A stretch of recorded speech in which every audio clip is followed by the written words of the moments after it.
내가 떨어졌으면 떨어졌다. 그렇게 해야 새로운 계획을 세울 수가 있어요. 또 그렇게 해야 여러분들이 생동감 있는 살아있는 공부를 할 수가 있어요. 여러분 안녕하십니까? 박문택 변호사입니다. 이번 시간에는 자꾸만 불합격하는 분들, 그분들을 위해서 제가 말씀을 드리려고 합니다. 물론 이전에 찍었던 공부 방법 영상도 항상 그분들을 염두에 뒀습니다. 그래서 그분들이 어떻게 하면 좋겠다라는 그런 마음을 담아서 이렇게 강의를 했었는데요. 오늘은 좀 더 직접적으로 말씀을 드리려고 합니다. 이유는요, 합격하자. 이번에는 합격하자. 그동안 많은 고생하셨고 또 마음의 고통도 당하셨고 그랬는데 이제는 합격하자. 또 그분들을 위해서 정말 응원하고 싶은 그 마음에서 오늘 이렇게 강의를 준비를 하게 됐습니다. 1년, 2년, 3년, 4년, 5년 공부를 하다 보면 이 해가 금방금방 지나갑니다. 시간이 금방금방 지나가고 그러다 보면 내가 공부를 시작했던 그 시점이 이렇게 떠오르고 야, 그때는 바로 합격할 줄 알았는데 그죠? 그렇게 생각하셨죠? 나는 다른 사람들보다 오히려 더 짧게 공부하고도 합격할 것 같았는데 또 잘하는 부분도 있었고 실력이 향상되는 부분도 있었는데 지금까지 이렇게 온 게 사실은 여러분들 스스로 받아들이기 힘들 수도 있습니다. 나는 열심히 했는데 왜 안 돼? 그게 말이 되는 게 어떤 시험에 합격하냐 안 하냐는 실력만 있어야 되는 것이 아니거든요. 운도 있어야 됩니다. 그리고 건강도 있어야 되고 여러 환경적 요인이 있어야 돼요. 하지만 제가 운에 대해서 뭐라고 말씀을 드리겠습니까? 운에 대해서 이렇게 하면 운이 좋습니다, 안 좋습니다. 그렇게 말씀드릴 수가 없잖아요. 또 여러분들이 각각 처해 있는 그 환경적 요인에 대해서도 제가 뭐라고 말씀드릴 수가 없습니다. 어떤 환경을 가지고 계신지 제가 알 수가 없기 때문에 다만 제가 말씀을 드려서 여러분들에게 조금 보탬이 될 수 있는 부분은 공부하는 실력, 점수를 조금만 더 올리자. 아니 조금만 더가 아니라 합격할 수 있을 정도로 올리자. 이제 그 부분에 대해서 말씀드릴 수밖에 없는데요. 또 그 부분이 사실은 굉장히 중요하다고 생각하고 있습니다. 세 가지만 보내주십시오. 세 가지만. 첫 번째는 여러분들 생각 속에서 아깝게 떨어졌다. 이 생각을 떨쳐내셔야 됩니다. 아깝게 붙었다. 이것은 의미가 있어요. 내가 실력도 모자라고 내가 여러 가지로 부족한 게 많았는데 이것도 잘 몰랐는데 그래도 내가 그때 그 생각이 나서 아깝게 붙어서 그거는 좋은 거죠. 의미가 있는 거예요. 하지만 내가 아깝게 떨어졌다. 이것은 그냥 떨어진 것과 똑같습니다. 1점 차로 떨어지든 10점 차로 떨어지든 똑같아요. 50점 차이로 떨어지는 것과 똑같아요. 꽈락으로 떨어지는 것과도 똑같아요. 그럼 뭡니까? 아깝게 떨어졌다는 것은 사실 없는 거예요. 그냥 떨어졌다는 거예요. 여러분들 마음에 아깝게 떨어졌다라는 생각이 들면 다음 1년을 공부할 때 어떻게 하겠어요? 조금만 더 하면 되구나. 조금만 더 하면 되구나. 맞긴 맞아요. 그 말이 맞긴 맞아요. 하지만 그 조금만이 어디에서 조금만 더 하면 된다는 말이에요. 어디서 조금만 더 하면 될지 그걸 모르는 거예요. 우리가 민법 시험을 쳤는데 요즘 또 명의신탁에 대한 거 나옵니까? 저는 그것만 나오면 어려워요. 지금도 실무에서도 어려워요.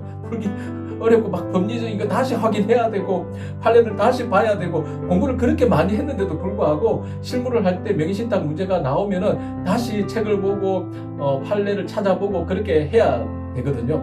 이게 쉽지가 않아요. 작년에 내가 명의신탁 때문에 좀 실력이 부족했다. 그러면 이번에는 명의신탁만 보완을 하면 되느냐? 그게 맞을 수도 있고 아닐 수도 있거든요. 도박을 할 수는 없잖아요. 우리가 내기를 걸 수는 없잖아요.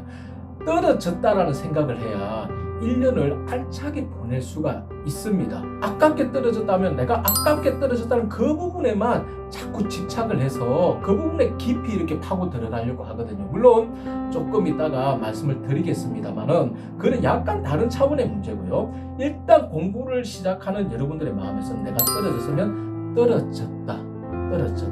그렇게 해야 새로운 계획을 세울 수가 있어요. 또 그렇게 해야 여러분들이 생동감 있는 살아있는 공부를 할 수가 있어요. 아깝게 떨어졌다 하면 나 계속 무기력해집니다. 또 어떻게 보면 할 게 없어 보이고 또 이걸 더 한들 나에게 어떤 변화가 생길까? 그런 생각이 자꾸 들어와서요. 앞으로 공부하는 그 시간들이 아깝게 이렇게 보내게 되는 그런 결과가 나올 수가 있습니다. 그래서 첫 번째는 아깝게 떨어졌다. 이 생각을 버리시라는 거예요. 두 번째는 여러 과목을 시험 치는데 여러분들이 다 못하지는 않을 거예요. 네 과목 중에 그죠?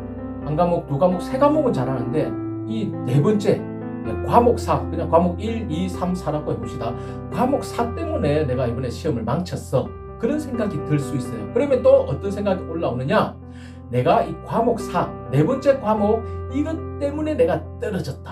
그 생각을 또 하세요. 그러면 그 다음 공부할 때 어떻게 하세요? 이 특정 과목 때문에 떨어졌다는 생각을 하니까 그 과목을 많이 보강을 하려고 해요. 많이 보완을 하려고 하시는 거예요. 많이 채우려고 하시는 거예요.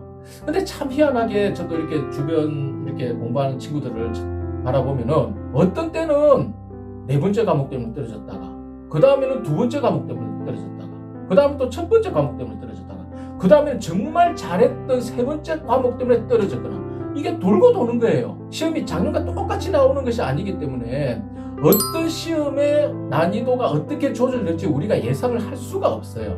그런데 이번에 불합격한 이유를 내가 이 과목, 네 번째 과목 때문에 떨어졌다.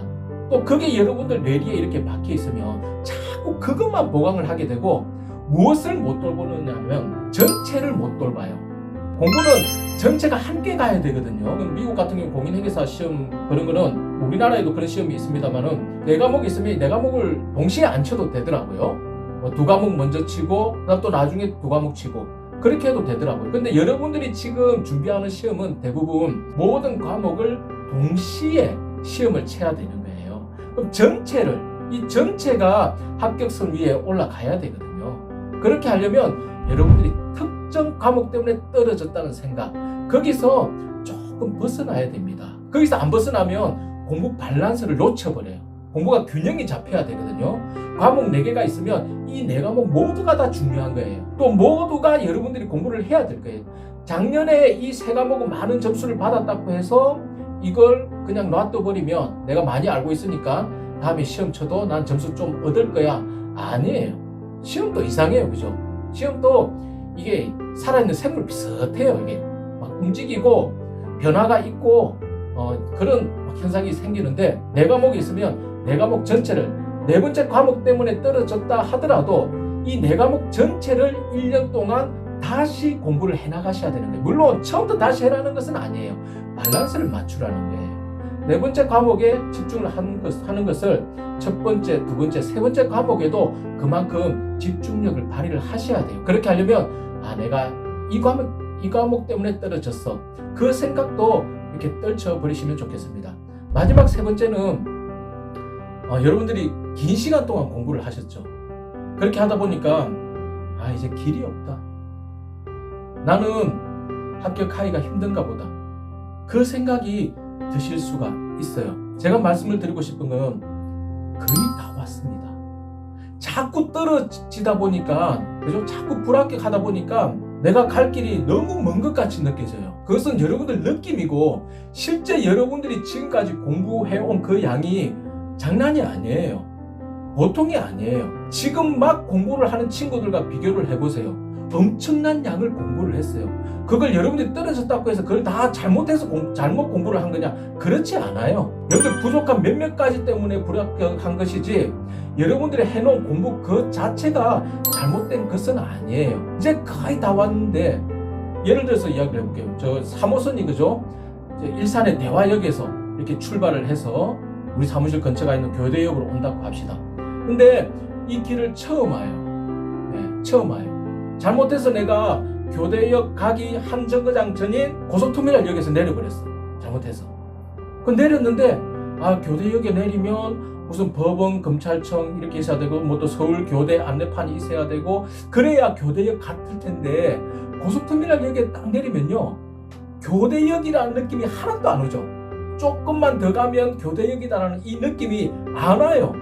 교대역에 한 번도 안 가본 사람들, 이 3호선을 한 번도 안 타본 사람은 잘못해서 내가 교대역인 줄 알고 내렸는데 고속터미널역이야. 그러면 한 정거장만 더 가면 되는데도 불구하고 아, 내가 엉뚱한 데 왔구나. 엉뚱한 데 오기는 왔어요. 하지만 방향도 맞고 한 코스만 더 가면 되는데 거기서 내려서 어디로 가야 할지 그걸 모르면은 야, 제 길이 없구나. 또 나는 해도 안 되는 거구나. 그렇게 생각하실 수가 있는 거예요. 그러면서 마지막 그 한 정거장을 포기하는 경우가 있어요. 물론 시험에는 응시를 하지만 여러분 마음 깊은 데서 남은 그 한 정거장 그냥 가면 되는데 그걸 포기하는 경우들이 종종 있더라고요. 사실은 그 부분이 가장 중요하겠지요. 여러분들 거의 다 왔어요.